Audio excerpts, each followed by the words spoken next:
everyone. If you were watching last week's consignment update video, you will have seen this 1962 Fender Stratocaster electric guitar that is coming up for auction in the next sale on the 11th of June. Now, as promised in that video, we're going to take a look at this guitar inside and out. So first of all, we'll have a look externally at what we can see, which we did briefly cover in that video. But just for clarity and continuity, we will start with the exterior, then we'll have a look at what is going on inside and give you the lowdown. So this video will appeal to those who are potentially interested in buying as well, and you could almost call this a condition report video so you can see what's going on. But yeah, let's take a look.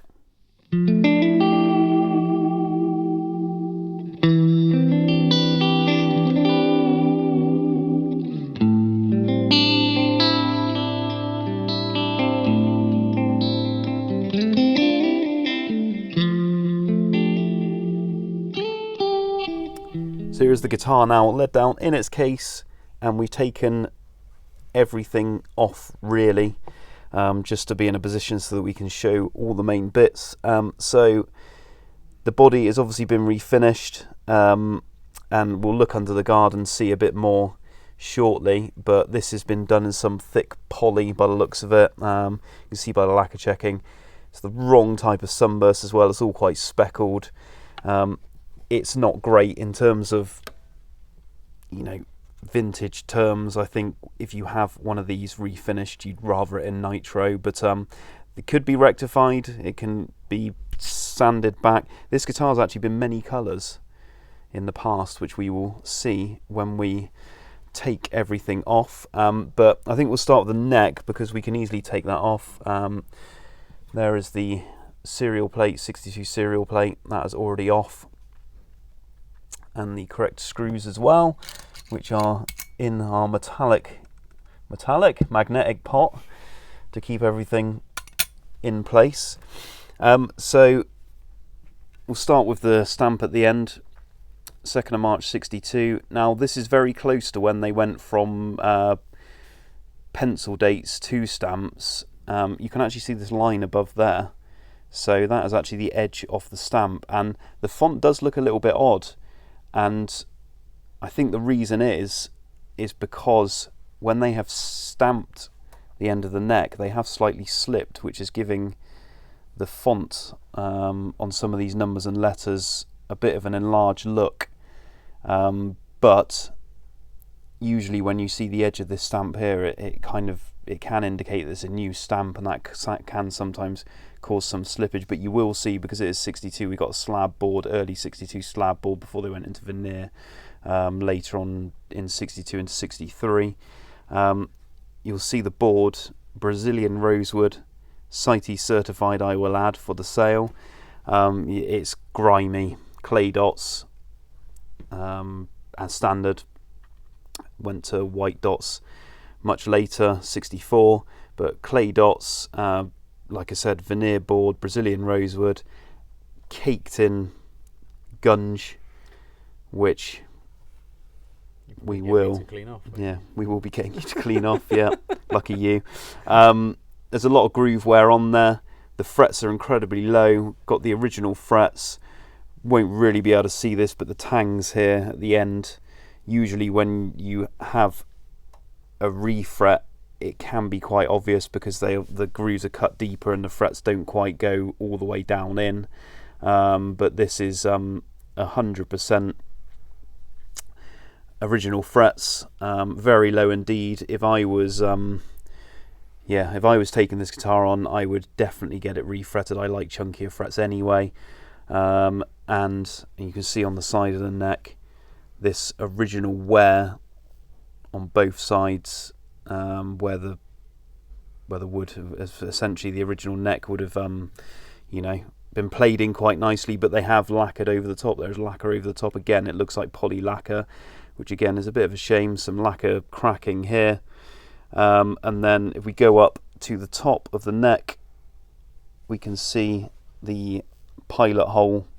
So you have one pilot hole here, and there's an original pilot hole which is always in this position here. And then, because this has been got some black paint on it, which obviously isn't original. You can actually see these tooling stamps here. So the black actually makes it quite easy to see. So those are some original tooling stamps, so you know it's a real neck. So along with, you know, the stamp, the Brazilian rosewood board, these pilot holes, you can all see the neck is a real thing. And then flipping over, we have an original nut. It certainly looks like the correct material, and it actually looks like it's got some lacquer on it. It's appearing quite yellow. The decal looks original, looks like an original type. It's showing up nice and clearly. You can see the island around it. The island around it all looks vintage correct. The font looks okay. The repros are never quite right. One thing I always look out for is on the smaller, or the second E here. The edges are quite sharp and pointy. It's difficult to explain, but you can find comparison images in many sources where the repro ones are a bit more rounded, not quite as sharp. And then I'm just going to flip it back over again. So we've got the original tuners.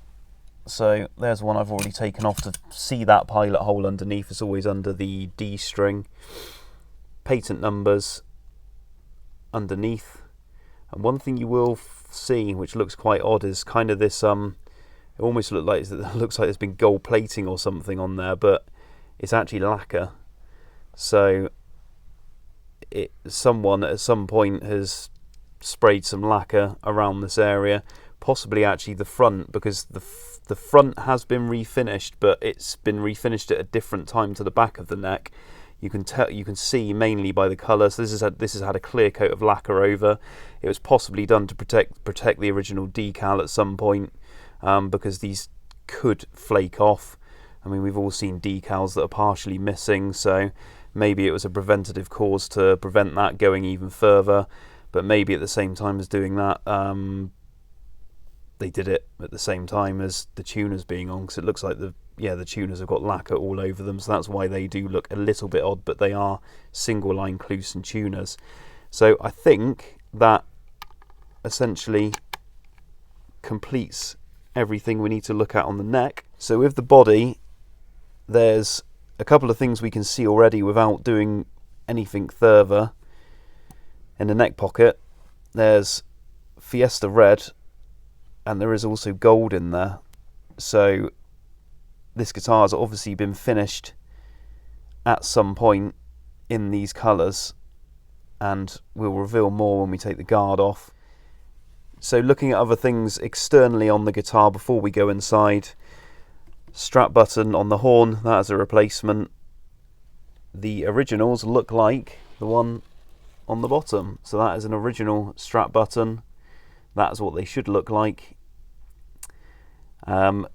And then just on the top, if we have a look at the bridge, we have the Fender stamped saddles. These are all correct. I mean, you can see the aging on them. This is generally how they go after time, with sweat and all sorts, and the oxidization and rusting that occurs, the natural elements, and then you can see the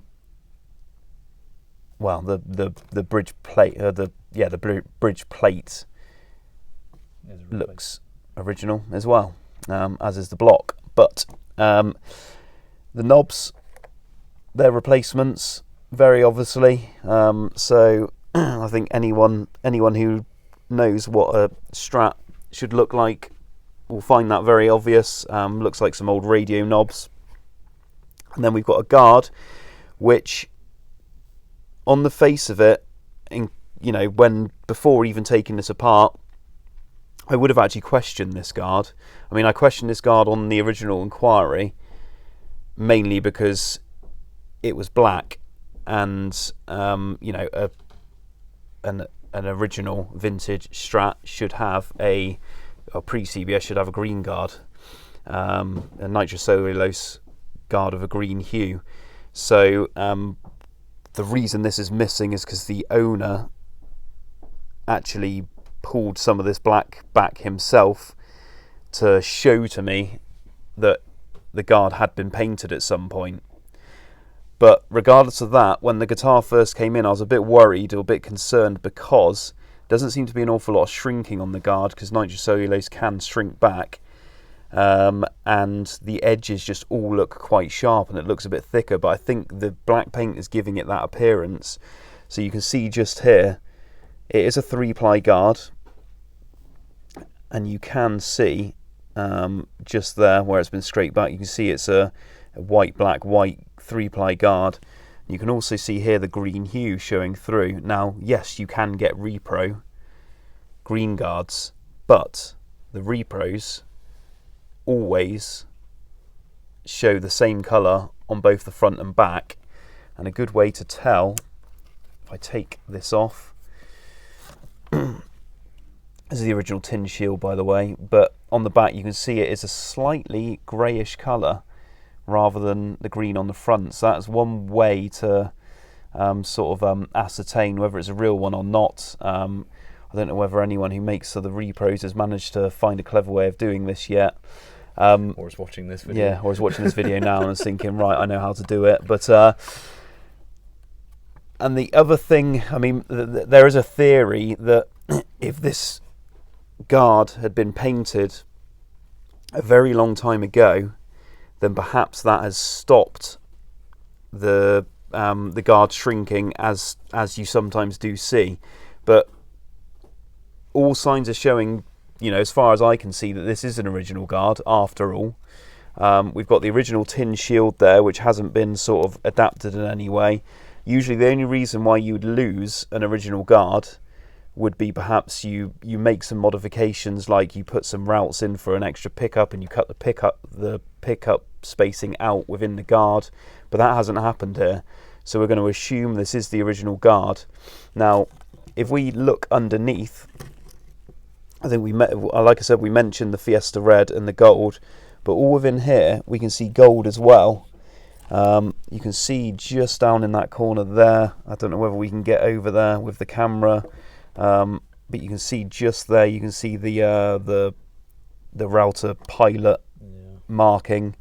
So that's a good sign when you are looking at these things, looking at an original body. And then we'll look at the back in a minute as well. I'll show another few things. The other good thing is this worm channel here has fibres.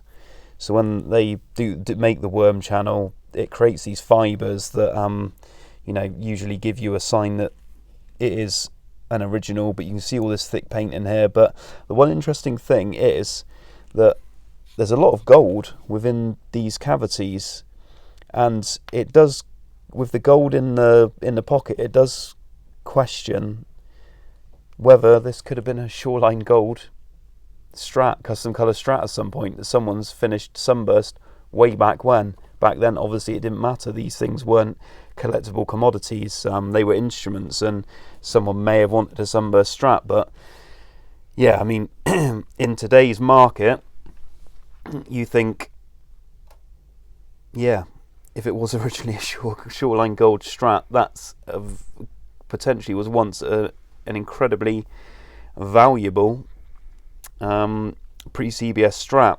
Or, could it have been Fiesta Red at some point? Again, it would have been a desirable thing. Other things in here, there is some remnants of some of the original factory masking tape in the cavities as well. That's nice to see. I mean, this would have been masking tape that would have gone around the wires with the electrics to hold them all in place. Speaking of electrics, what have we got? So we have the original black bobbin pickups. So the thing we notice straight away, or I notice, is the solder joints have been disturbed. The points here, you can see the original ones here are absolutely fine, and here, but you can see these ones have been disturbed, and then, which usually means a pickup wind of some description. But then if you look down the side there, you can see the original copper wiring on this one, and you can see the red coil there. So wrong coil wire used, and so that middle pickup has been rewound. Now, potentiometers, we're not going to be able to get on camera, but you can take my word from it. They are the correct 1962 potentiometers, so they will have the supplier, the 3-digit supplier stamp with a hyphen, and then a 62 for the year, and then the next two will be the week. In fact, I think Chris is just about managing to get the stamp on there. If so, lucky you. You can see what I'm talking about.